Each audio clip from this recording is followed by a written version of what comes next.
প্রশ্ন হলো স্যার আমরা আপনি বলছেন সিকিউর নিচ্ছে না, এখানে দিয়েছেন থিংস, তাহলে আমরা এটা দিয়ে সৃজনশীলে কিভাবে দিব? প্রশ্ন আসে না? এই আমরা কি এখানে একটা সৃজনশীল দিছি? দেই না, তাহলে কিন্তু আমাদের প্রশ্ন আসবে কি আকারে? তবে স্যার আপনি সৃজনশীল দেন না, তাহলে সৃজনশীল আমরা দিব কিভাবে?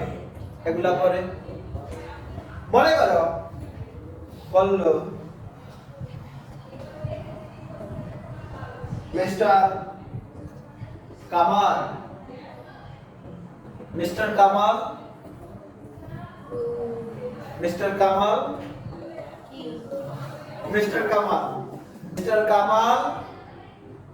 এক লক্ষ টাকার মধ্যে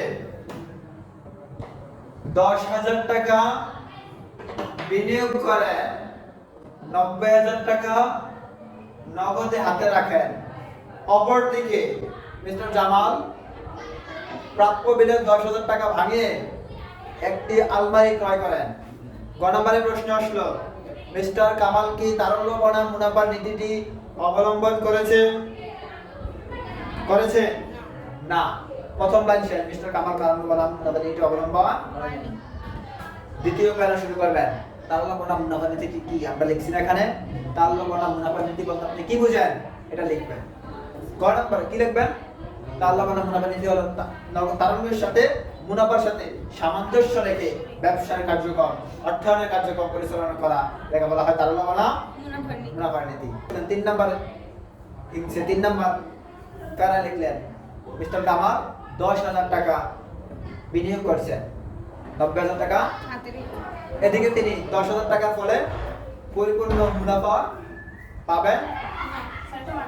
অধিক সংখ্যক মুনাফা অর্জন করতে অল্প টাকা বিনিয়োগ করার কারণে তিনি অধিক সংখ্যক বা উপযুক্ত বা পর্যাপ্ত পরিমাণে মুনাফা অর্জন করতে পারবে না, কিন্তু নগদ টাকা বেশি রাখার কারণে মুনাফার সুবিধা থেকে বঞ্চিত হয়েছে।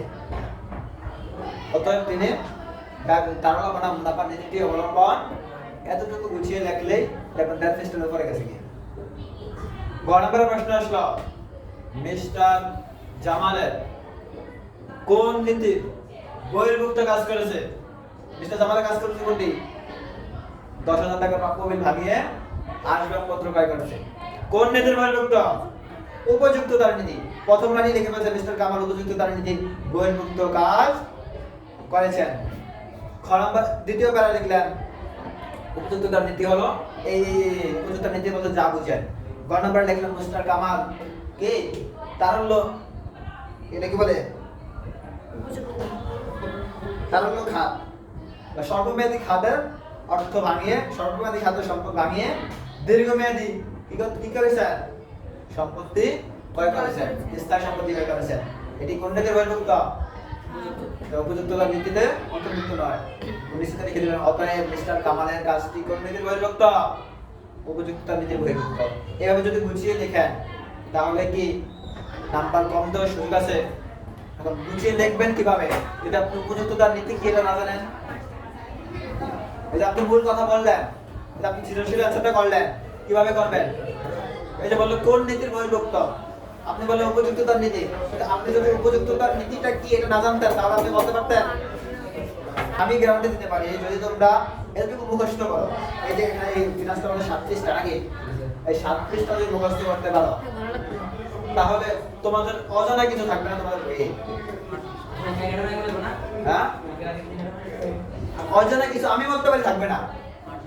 তবে একসাথে 8 পৃষ্ঠা মুখস্থ করতে গেলে, 1 পৃষ্ঠা কম করো, 7 পৃষ্ঠা, একসাথে 7 পৃষ্ঠা মুখস্থ করতে গেলে বাবা শেষে দিয়ে যাইলে প্রথমটা ভুলে যাবে। এই জন্য আমি বলি এক অধ্যায় একদিন শেষ করবে।